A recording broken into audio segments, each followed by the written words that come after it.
If you want to go back to your precious ranch, get down on your knees and beg me, my daughter-in-law Belle, a cowgirl sneered and abandoned me 200 miles from home in the middle of the Montana wilderness. They thought this half-breed widow would die quietly in the wilderness because of the cruel tricks they had used on me. However, they underestimated the survival wisdom of the crows that flowed through my veins. After 3 years of returning from the dead, I had painstakingly rebuilt everything they had tried to take from me. Belle crawled back, desperate, broken, begging for the mercy they had never shown me. They were finally punished for their crimes. Could you forgive family members who drugged you and left you to die in the badlands? Or would you choose the path of justice like I did? Tell me in the comments what you think you'd do, because this betrayal began on what should have been just another peaceful ranch morning. I am Eleanor Crow Feather McKenna, a 55-year-old mixed heritage ranch owner who survived the ultimate family betrayal in 1887 Montana Territory. The first light of dawn painted the crazy mountains gold as I stepped onto the wooden porch of our ranch house, my moccasins silent against the weathered planks Tom had laid with his own hands. September mornings in Montana Territory carried the promise of winter, and I pulled my woolen shawl tighter.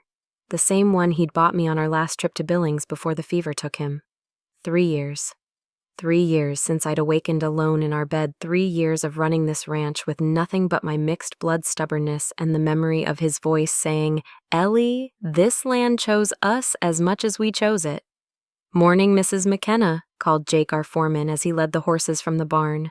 His weathered face held the same respect he'd shown when Tom stood beside me. Jake had worked for us since before Montana was even a state, back when folks still whispered about that half-breed woman who'd married above her station. Now they knew better. I touched the small medicine pouch my Crow grandmother had given me, feeling the familiar comfort of sage and sweet grass. "Jake, check the north pasture fence. Something's got the cattle spooked." The McKenna Ranch stretched across 1,500 acres of Tom's dream and my determination. Every fence post, every building bore the mark of our sweat and sacrifice. This land was more than property. It was legacy identity, the proof that love could bridge two worlds. From the kitchen came an unexpected scent, coffee brewing before I'd even started the fire. Belle's voice drifted through the open window, humming a tune I didn't recognize. My daughter-in-law up before dawn. The same woman who complained that ranch life was too primitive for a lady of refinement. I found her at the cast-iron stove, her usually perfect blonde hair slightly mussed, stirring something in a small pot beside the coffee. She startled when I entered, quickly moving the pot aside. "Mother McKenna, you're up early." Her smile was too bright, too practiced. "I thought I'd surprise you with breakfast. You work so terribly hard all alone out here." The word alone hung in the air like smoke. My Crow grandmother's voice whispered in my memory. "When the coyote speaks of concern, count your chickens." But this was Belle, my Samuel's wife, family by marriage, if not by blood. "That's thoughtful, dear. Sam's already—" "Oh, Sam won't be back until evening," she interrupted quickly. "He rode out to check the far pasture with the Morrison boys. Didn't he tell you?" My blood chilled. Sam never rode that far without telling me, and the Morrison boys were Belle's cousins, rough men who'd been sniffing around our property lines lately, asking pointed questions about water rights and grazing permits. Belle poured coffee from the pot, her hands steady now, too steady. "Here, Mother McKenna, I made it special just the way you like it. Strong and dark." The cup felt heavier than it should in my hands. The coffee's aroma was wrong, somehow carrying an undertone that made my throat tighten with instinctive warning. Outside, I noticed for the first time how quiet the ranch was. No voices of the hands, no sound of Sam's distinctive whistle. "Where are Jake and the others?" I asked the cup halfway to my lips. Belle's smile never wavered, but something cold flickered behind her eyes. "Oh, they won't be coming in today. There's been a change of plans, Mother McKenna. Drink your coffee while it's hot." The medicine pouch against my chest seemed to burn with warning, and somewhere in the distance, I heard the sound that would haunt me for years to come. The jingle of spurs and the creak of leather as riders approached the house. The coffee burned down my throat like liquid fire, and immediately I knew I'd made a terrible mistake. The bitter aftertaste wasn't just strong brew. It was something that made my tongue thick and my vision blur. I set the cup down with trembling hands, but it was too late. "You shouldn't have drunk so much, Mother McKenna," Belle said, her voice losing all pretense of sweetness. The mask was finally off. "Vera said just a little would do, but you always were stubborn." "Vera, The name came out, slurred my thoughts, moving like molasses. My mother. She'll be here any moment. Belle peered through the lace curtains. Right on time. Hooves thundered closer, accompanied by wagon wheels and low voices. I tried to stand, but my legs betrayed me. The chair caught me as I stumbled my grandmother's medicine pouch, feeling impossibly heavy. What did you give me? Nothing fatal, unfortunately, Belle replied with casual cruelty. Just something to make you manageable. Vera has experience with these things from her boarding house days. The front door opened and Vera Morrison swept in like a vulture in black silk, steel gray hair, winter ice eyes. She'd been measuring my ranch both times we'd met. Is she ready? Vera asked. Nearly. The laudanum worked faster than expected. Laudanum. Terror shot through my drugged consciousness. I'd seen what the opium derivative could do, stealing will and reason. Good. The boys are waiting. We need to leave before the hands return. Vera approached with confident strides. Don't look frightened, Eleanor. We're simply practical women making practical decisions. The ranch? I slurred. You want the ranch. 1,500 acres of prime land water writes a valuable house, Belle snapped. Did you think Sam married me for love? Any man would choose a young white woman over a half-breed widow unless there was profit? The words hit harder than physical blows, my Samuel part of this betrayal. Sam doesn't know, I whispered. Vera laughed like breaking glass. Sam planned this for months, ever since the doctor mentioned your heart condition. My heart confusion mixed with laudanum's fog. There's nothing wrong. There will be when they find your body in the wilderness. Poor Eleanor wandering off confused and lost. Such tragedy. Sam inherits everything, and I'll help him manage his grief and newfound wealth. They hauled me to my feet. Through the window, a covered wagon waited with two rough men, the Morrison boys hired guns with hard eyes. Where? I gasped. Somewhere far enough you'll never return, Vera said matter-of-factly. Somewhere wolves and coyotes will ensure you're never found. Nothing personal, just business. As they loaded me into the wagon bed like grain, my last clear thought before laudanum took full hold was my grandmother's words. The earth remembers all wounds, granddaughter. Even when we forget, the earth remembers. The wagon lurched forward, carrying me toward the wilderness and what they believed would be my death. But they'd forgotten something crucial. I was Eleanor Crow Feather McKenna, daughter of two proud peoples, and I had survived worse than scheming white women and their greed.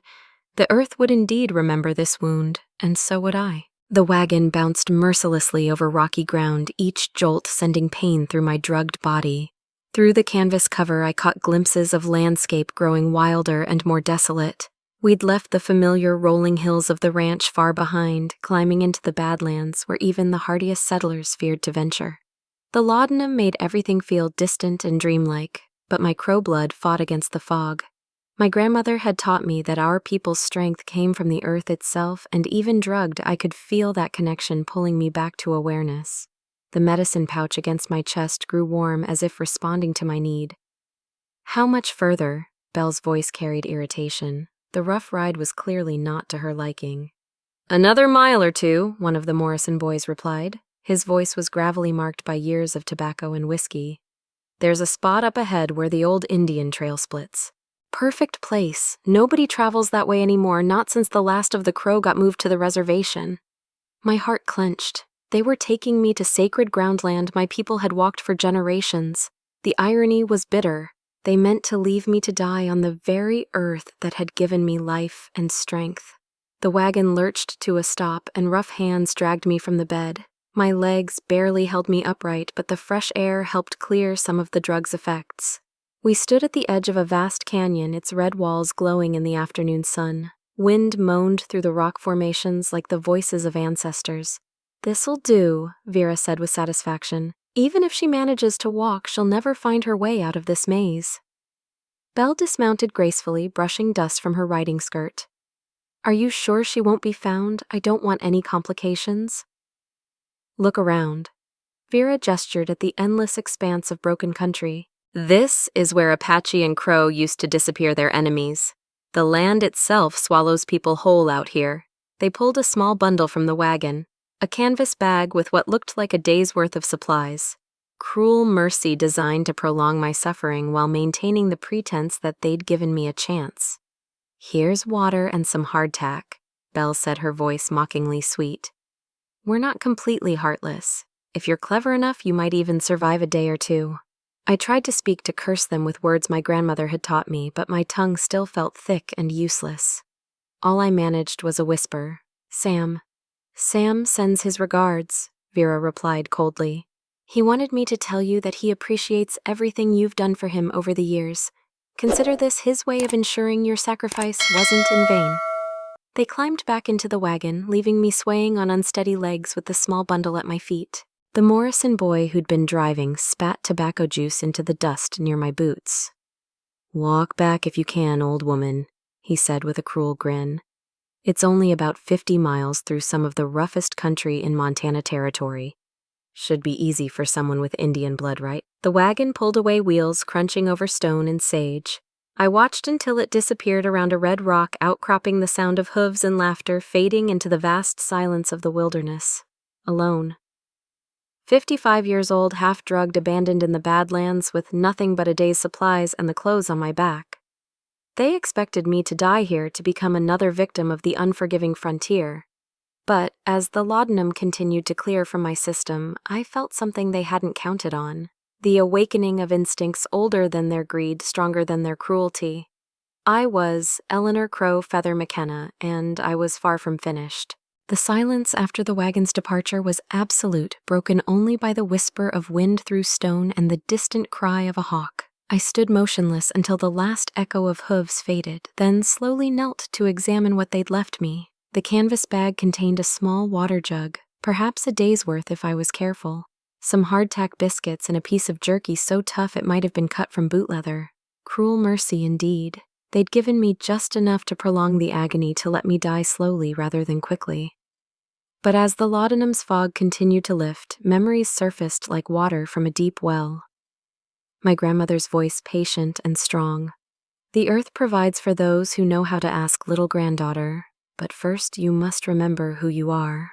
I touched the medicine pouch at my throat and felt the familiar comfort of sage and sweetgrass. Around me the badlands stretched in all directions, red stone pillars, twisting canyons, and scattered sagebrush. To most people it would look like a wasteland. To Crow eyes it was a larder and pharmacy combined. The sun was already past its peak, casting long shadows that would deepen quickly in this season. I had perhaps 4 hours of good light left, and the September nights in Montana could kill an unprepared person as surely as any bullet.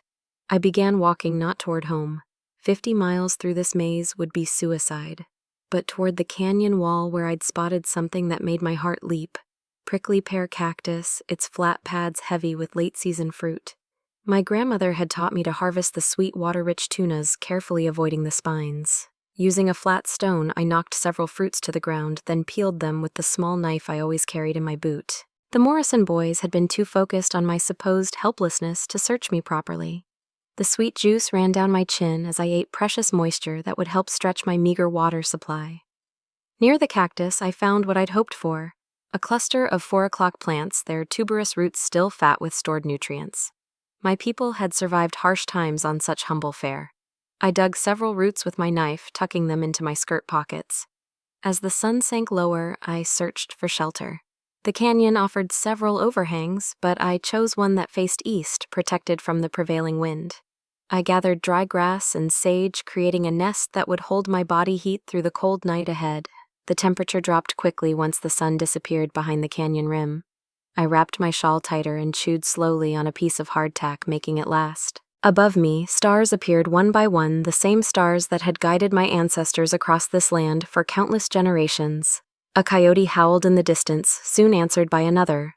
The sound that might have terrified a white woman brought me comfort. Coyotes were survivors, adapters, creatures who thrived where others perished. Like my grandmother's people, like me. I dozed fitfully, waking often to the sounds of the night. The scurry of small creatures, the whisper of wind, the distant howl of wolves. Each time I woke, I oriented myself by the North Star, fixing my direction for morning. When dawn finally grayed the eastern sky, I was still alive, still thinking, still planning. They'd expected the wilderness to break me, but instead it was teaching me to remember who I truly was. Eleanor Crow Feather McKenna, daughter of two-world survivor of both. Dawn painted the canyon walls the color of dried blood as I gathered my few possessions and began walking east toward the rising sun. My body ached from the hard ground and cold night, but my spirit felt stronger than it had in years. The laudanum was completely gone now, leaving my mind sharp and focused. I followed an ancient game trail that wound between the towering rock formations. My grandmother had taught me to read such paths. Where animals walked, water was never far away. The trail showed signs of recent ewe-steer droppings, the delicate hoofprints of mountain sheep, and something that made my pulse quicken: horse tracks unshod and several days old. Wild horses meant water, and grazing both things I desperately needed. I quickened my pace, ignoring the protest from my arthritic knees. The trail led steadily downward through a maze of red stone corridors that seemed to close in around me like the ribs of some ancient beast. The sun climbed higher, and with it came the heat. I rationed myself to small sips from the water jug, knowing it had to last. But as the morning wore on, I began to hear something that filled me with hope: the distant tinkle of running water. I rounded a bend and found myself in a hidden valley, green as an emerald in the midst of the red wasteland. A spring bubbled up from the rocks, forming a small creek that disappeared into a crack in the canyon wall. Around the water grew willows and wild mint, and the grass was thick enough to support a small herd of mustangs that grazed peacefully in the morning light. The horses raised their heads as I approached, ears pricked forward in curiosity rather than fear. The lead mare, a paint with intelligent eyes, studied me for a long moment before returning to her grazing. It was a good sign. Animals could sense danger better than humans, and these horses felt no threat from me. I knelt by the spring and drank deeply, the cold water shocking my parched throat. Then I refilled my jug and gathered wild mint to chew on the trail. The plant would help settle my stomach and give me strength for the journey ahead. As I prepared to leave this oasis, a sound made me freeze, the distant rumble of wagon wheels echoing off the canyon walls. My heart hammered against my ribs. Had Belle and Vera returned to make sure I was dead? Or was this someone else, someone who might help? I climbed quickly up the rocky slope to a vantage point where I could see without being seen. Below, a lone wagon emerged from the canyon's mouth, driven by a figure I couldn't quite make out at this distance. But something about the driver's posture, the careful way they handled the team, suggested this wasn't one of my enemies. The wagon stopped near the spring, and the driver climbed down. A woman in practical frontier clothing, her graying hair pinned back under a worn hat. She moved with the confidence of someone who belonged in this harsh country, checking her horse's hooves and refilling her own water barrels. This was my chance. I could reveal myself, ask for help, perhaps even get a ride toward civilization. But years of living on the frontier had taught me caution. What if this woman was connected to the Morrisons? What if showing myself meant walking into another trap? I remained hidden, watching as the woman finished her tasks and prepared to move on. As she climbed back onto the wagon seat, she paused and looked directly at my hiding place. "I know you're up there," she called in a voice that carried clearly across the valley. "If you need help, now's the time to speak up. I'm heading toward Billings and I don't bite." Something in the woman's voice, a note of genuine concern mixed with frontier practicality, made my decision for me. I stood slowly, my joints protesting after the night on hard ground, and began picking my way down the rocky slope. "Easy there," she called as I stumbled slightly on the loose stone. "Take your time. These old bones don't move like they used to, do they?" When I reached the valley floor, she climbed down from her wagon seat with surprising agility for someone who appeared to be in her 50s. Up close, I could see she was a handsome woman with sun-weathered skin and kind eyes the color of prairie grass. Her clothes were practical split riding skirt, sturdy boots, and a man's work shirt that had seen better days. "Name's Mary Johnson, but most folks call me Prairie Rose on account of I seem to bloom where others wither." She extended a calloused hand. "And you look like someone who's been through hell and back." "Eleanor McKenna," I replied, accepting her firm handshake. "And you're not wrong about the hell part." Prairie Rose studied my face with the shrewd gaze of someone accustomed to reading people quickly and accurately. "McKenna, that wouldn't be the McKenna Ranch up north of here, would it? Heard tell there was some fine cattle country up that way?" "It was my ranch," I said carefully, "until recently." She nodded as if my cautious answer told her everything she needed to know. "Well, Eleanor McKenna, I'm guessing you didn't end up in this godforsaken canyon by choice. You running from something or toward something? The direct question caught me off guard. Most frontier women learn to mind their own business, but there was something about Prairie Rose that invited honesty. Running from family that wanted me dead, I said simply. Her expression darkened. Family's supposed to protect you, not hunt you. What kind of kin would do such a thing? The kind that values land more than blood. The words came out bitter but true. Prairie Rose was quiet for a moment, then walked to the back of her wagon and pulled out a tin cup. She filled it from the spring and handed it to me. Drink up. You look half dead from thirst, and we've got a long ride ahead if you're coming with me. Where are you headed? Billings first, then on to Helena. I trade in goods that are hard to come by, medicines, quality tools, books. Make a circuit through the territory about 4 times a year. She gestured toward her wagon, which I now noticed was well built and loaded with carefully secured cargo. Always room for a passenger, especially one who looks like she's got stories to tell. I drank the cool water gratefully, feeling strength return to my limbs. I don't have money to pay you. Did I ask for money? Prairie Rose replied with a slight smile. Besides, I'm thinking a woman who survived whatever you've been through might be handy to have along. This territory's got more than its share of dangers for a woman traveling alone. She helped me climb onto the wagon seat, her movements efficient and kind. As we pulled away from the hidden valley, I looked back once at the wild horses still grazing peacefully by the spring. They'd been a good omen after all. So, Prairie Rose said as we navigated the narrow canyon trail, you want to tell me what really happened, or should I just guess? In my experience, when a respectable ranch woman ends up alone in the badlands, there's usually a story worth hearing. I settled back against the wagon seat, feeling safe for the first time in days. It's a long story. Good thing we've got a long ride ahead of us. As the wagon rolled steadily eastward through the breaking badlands, I found myself telling Prairie Rose everything. The words poured out like water from a broken dam.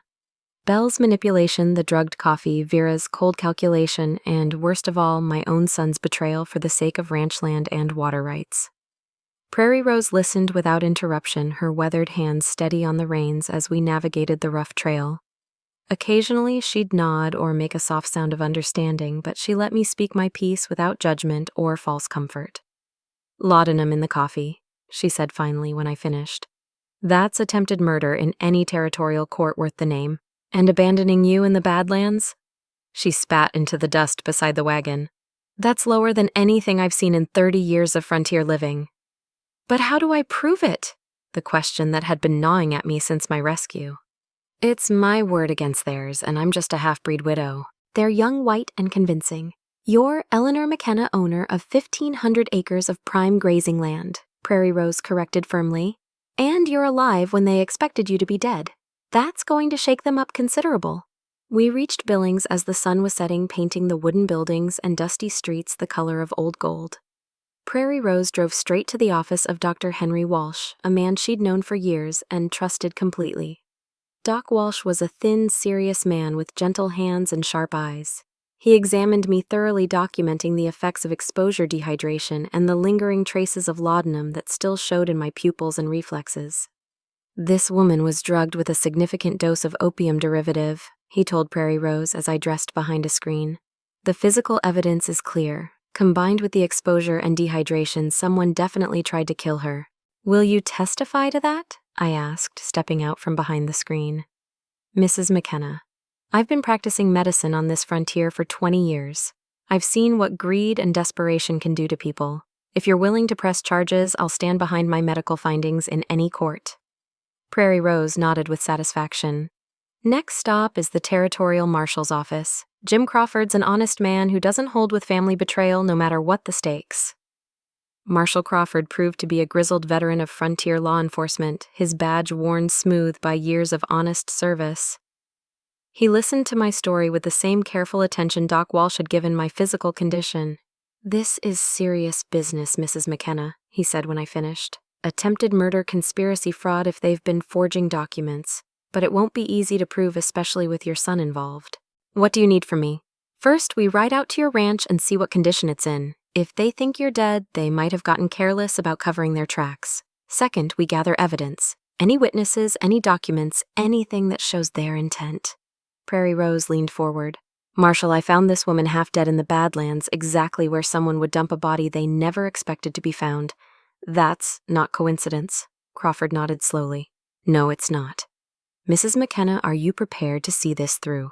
Once we start down this path, there's no turning back. Your family will fight hard to keep what they think they've won. I thought of my grandmother's words about the earth, remembering wounds of the wild horses that had shown me I could still trust my instincts of Prairie Rose's unexpected kindness. Marshall, I said, my voice steady and strong. I'm ready to fight for what's mine. 3 days after my rescue, I rode back toward the McKenna ranch in Marshall Crawford's wagon, flanked by 2 of his deputies. Prairie Rose had insisted on coming along, her rifle resting across her lap with the easy familiarity of someone who knew how to use it. The sight of my home rising from the prairie should have brought comfort, but instead my stomach churned with anger and grief. Smoke rose from the chimney and I could see horses in the corral, my horses on my land being used by people who'd tried to murder me. Easy now, Marshall Crawford said quietly as my hands clenched into fists. We do this by the book, legal and proper. That's the only way justice sticks in territorial court. As we approached, Belle emerged from the house wearing one of my good dresses, her hair pinned up like she was already the lady of the manor. She froze when she saw the wagon, her face draining of color as recognition dawned. That's not possible, she whispered, stumbling backward. You're dead. You have to be dead. Disappointed, I climbed down from the wagon with Prairie Rose's steadying hand on my elbow. I'm sure you are. Sam came running from the barn, his face a mask of shock and something that might have been guilt. Ma, how did I survive being drugged and abandoned in the Badlands? I finished for him. Turns out your mother has more crow in her than you ever gave her credit for. Vera appeared in the doorway, her calculating eyes already working on a new plan. Marshall, I don't know what lies this woman has been telling you, but… Mrs. Morrison, I suggest you stop talking, Crawford interrupted. We have medical evidence of laudanum poisoning witness testimony placing your wagon in the Badlands and some very interesting documents we found at your boarding house. One of the deputies held up a leather folder. Forged property transfer papers, Marshall. Still had the ink pot sitting right there on her desk. Sam's face crumbled. Ma, I never wanted it to go this far. Belle said we'd just convince you to sell to move to town. But then her mother got involved and everything spiraled. You tried to kill me, Samuel. My voice was steady despite the pain crushing my chest. Your own mother, for land. I didn't think you'd actually die, he said desperately. I thought you'd find your way back, that you'd understand we were doing what was best. Best for who? The words came out sharp as broken glass. You drugged me, dumped me like garbage, and left me to die alone. Don't you dare pretend this was anything but murder. Belle made a sudden dash for the barn, but Prairie Rose was faster. She stepped into Belle's path, rifle raised. I wouldn't, honey. You've made enough bad decisions for one lifetime. Marshall Crawford pulled out iron shackles. Belle Morrison, McKenna Vera Morrison, Samuel McKenna, you're under arrest for attempted murder, conspiracy, and fraud. You have the right to speak in your own defense at trial, but anything you say now can be used as evidence against you. As the deputies secured the shackles, I walked past them into my house. They'd already begun moving their belongings and pushing my things aside like I was already forgotten. Tom's favorite chair sat in the corner, and I sank into it, feeling the weight of everything that had happened. Prairie Rose found me there a few minutes later. You all right? I don't know what I am, I admitted. I got justice, but it doesn't feel like I thought it would. Justice rarely does, she said gently. But you're alive, you've got your ranch back, and they'll face consequences for what they did. That's more than most folks get in this territory.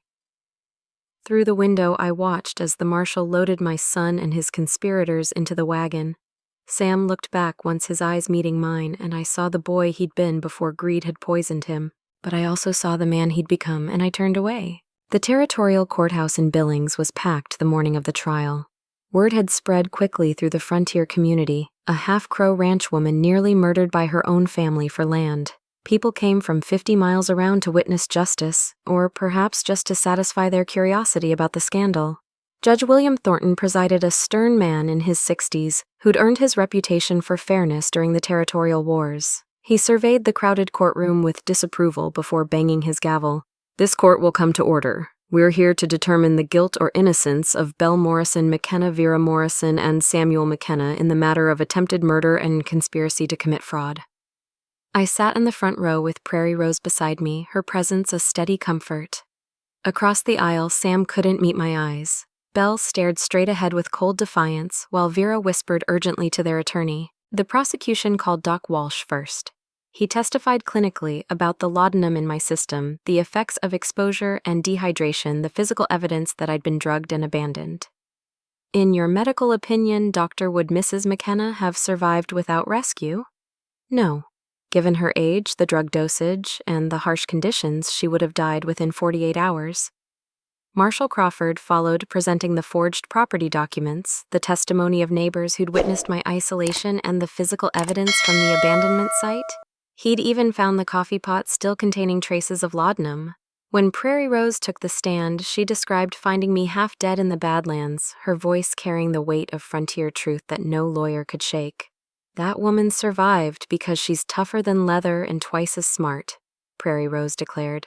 But she shouldn't have had to survive. Her own family tried to murder her for money. The defense attorney, a slick man from Helena, tried to paint me as confused, possibly senile, someone who'd wandered off and imagined the whole conspiracy.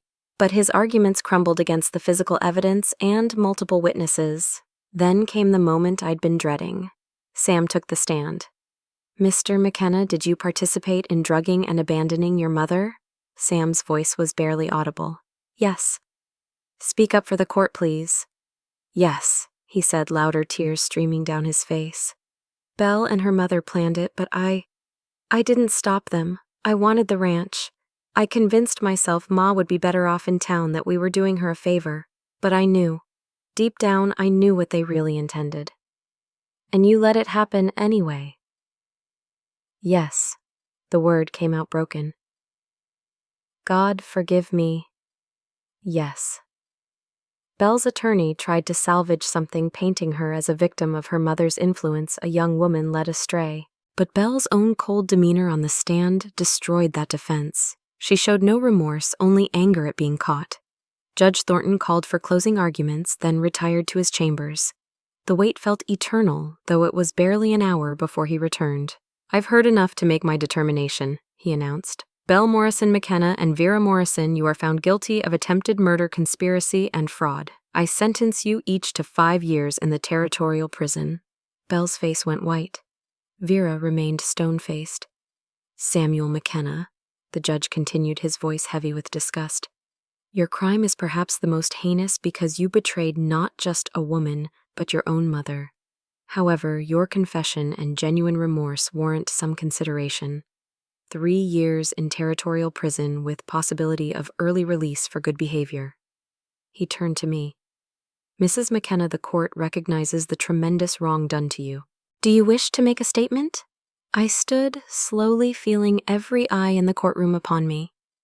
Your Honor, I don't forgive what they did, but I won't let their greed and cruelty define the rest of my life.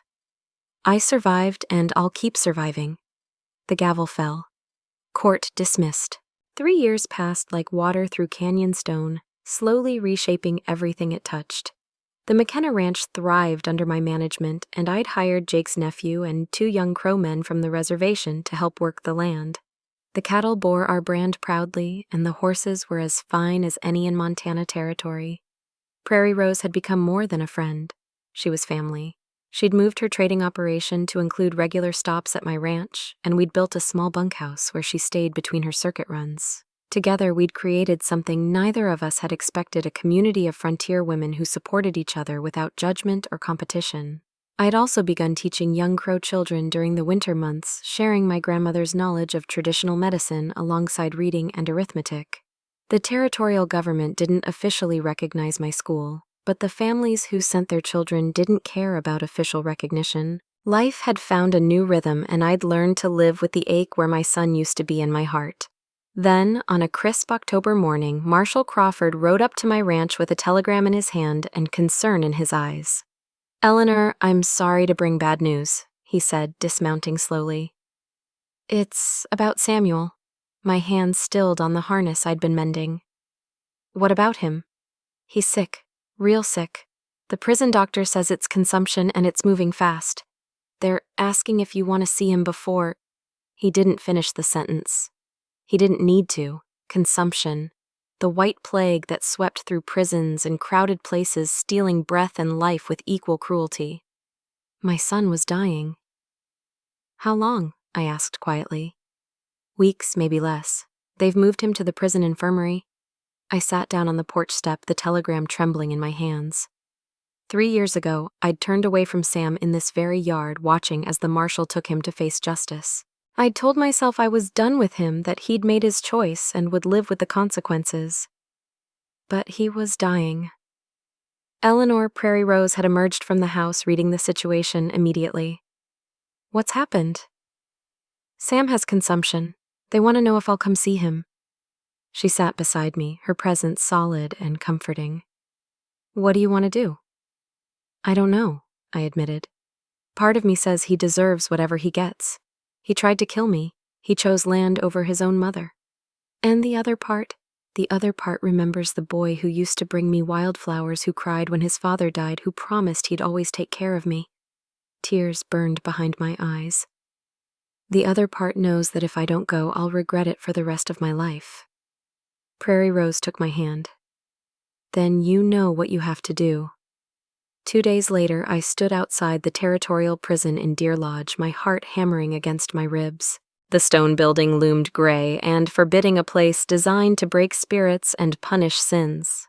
Inside, a guard led me through corridors that smelled of carbolic acid and despair. The infirmary was a long room lined with cots, most of them occupied by men in various stages of illness. Sam lay at the far end, so thin I barely recognized him. His face was gaunt, his breathing labored and wet. When he saw me, tears spilled down his hollow cheeks. Ma, he whispered. You came. I pulled a stool beside his cot, my emotions warring between anger, grief, and something that might have been the stubborn remnant of maternal love. I came, I said simply. I'm sorry. The words came between ragged breaths. I'm so sorry for everything. I don't expect forgiveness.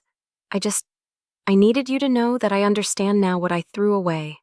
Not the ranch, you. I visited Sam every day for the next 2 weeks, watching consumption steal his breath piece by piece. Each visit he grew weaker, his voice more ragged, but his remorse never wavered. Tell me about Pa, he asked one afternoon, his eyes fever bright. I've forgotten so much. So I told him. Stories of Tom building the ranch, of the hard winters we survived together, of the day Sam was born during a spring blizzard. Sam listened with tears streaming down his hollow cheeks, mourning not just his coming death, but the life he'd thrown away for greed. Belle never loved me, did she? He whispered one evening. She loved what I could give her. No son. She didn't love you. There was no kindness in lying now, and I chose her over you. The words came out broken.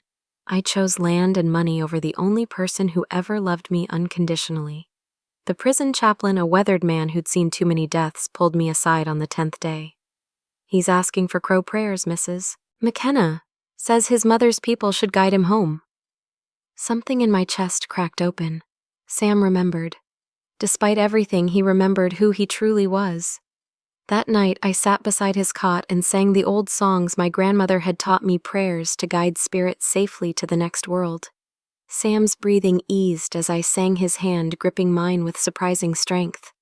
Ma, he whispered when I finished. Can you forgive me, not for my sake, but for yours? Don't carry this hatred. It'll poison everything good you've built. I looked at my dying son and saw both the man who'd betrayed me and the boy I'd raised.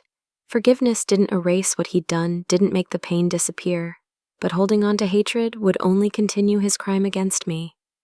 I forgive you, Samuel, I said quietly. Not because you deserve it, but because I deserve peace. Relief flooded his face. Thank you, Ma, thank you. He died 3 days later, just after dawn, with my hand in his and crow prayers on my lips. The prison buried him in their cemetery, a simple wooden cross marking the grave. I stood alone in the cold October wind, mourning not the man he'd become, but the boy he'd been. Prairie Rose met me at the prison gates. You all right? No, I admitted, but I will be. As we rode back toward the ranch, I felt lighter somehow, as if Sam's death had released us both from a burden neither of us could carry anymore. The earth remembered all wounds my grandmother had said, but perhaps it also remembered all healing. The McKenna ranch looked different when I returned from burying Sam. The same buildings, the same mountains rising in the distance, but somehow transformed by everything I'd survived. This land had nearly killed me, had been the cause of my son's betrayal. Yet it had also saved me by teaching me who I truly was. Prairie Rose had kept everything running smoothly in my absence. The cattle were fat and healthy, the horses well tended, and smoke rose welcomingly from the chimney. But more than that, I noticed something new. A group of crow children playing in the yard, while their mothers gathered on my porch working on beadwork and talking quietly. "They've been coming every day since you left," Prairie Rose explained. "Word spread about Sam, about the crow prayers you sang for him. The families wanted to show support." My throat tightened with gratitude. This was family. Not blood, but something stronger. Community built on respect, shared struggle, and mutual care. Over the following months, the ranch transformed into something Tom and I had never imagined. The school I'd been running informally became a gathering place for both Crow and Anglo children, teaching reading and arithmetic alongside traditional medicine and frontier skills. The territorial government still didn't recognize it officially, but the families who sent their children didn't care about papers and stamps. I hired more hands from the reservation, paying fair wages and treating them as partners rather than laborers. The ranch prospered not just financially, but spiritually, becoming a place where two cultures could meet with respect instead of suspicion. One evening, as I sat on the porch watching the sunset paint the crazy mountains, Gold Prairie Rose joined me with 2 cups of coffee. "You've built something remarkable here, Eleanor," she said. "Something that will outlast all of us." "It's not what I planned," I admitted. "I thought I'd spend my old age with family watching grandchildren grow. Instead, I'm 58 years old, alone, and running a ranch that's become half school, half sanctuary." "You're not alone," Prairie Rose corrected gently. "And this legacy teaching, bridge building, showing that survival can become strength, that's worth more than any grandchildren's inheritance." She was right. The ranch would eventually pass to the community, not to blood heirs who might squander it for greed. I'd already begun working with a territorial lawyer to establish it as a trust for education and cultural preservation. My grandmother's words echoed in my memory. "The earth remembers all wounds, granddaughter." Yes, it did. But I'd learned something she hadn't told me. The earth also remembers all healing, all growth that springs from broken ground. I am Eleanor Crow Feather McKenna. My own family tried to murder me for land, but I survived through the wisdom of my ancestors and the kindness of strangers who became family. I was abandoned in the wilderness, but I found my way home. I lost a son to greed, but gained a community built on something stronger than blood. The scars remain, but they no longer define me. I am not a victim of betrayal. I am a survivor who chose to build rather than destroy, to heal rather than hate, to create legacy from loss. And that, I've learned, is the truest form of justice. That winter, snow fell thick across the Montana plains, covering the ranch in a silence that felt more like peace than loneliness. Each morning I walked the fence line with the rising sun tracing the same ground where my husband once dreamed and my son once betrayed. The land had forgiven us both in its own quiet way. Prairie Rose still stopped by with her wagon every few weeks, bringing news from town and laughter that filled the kitchen again.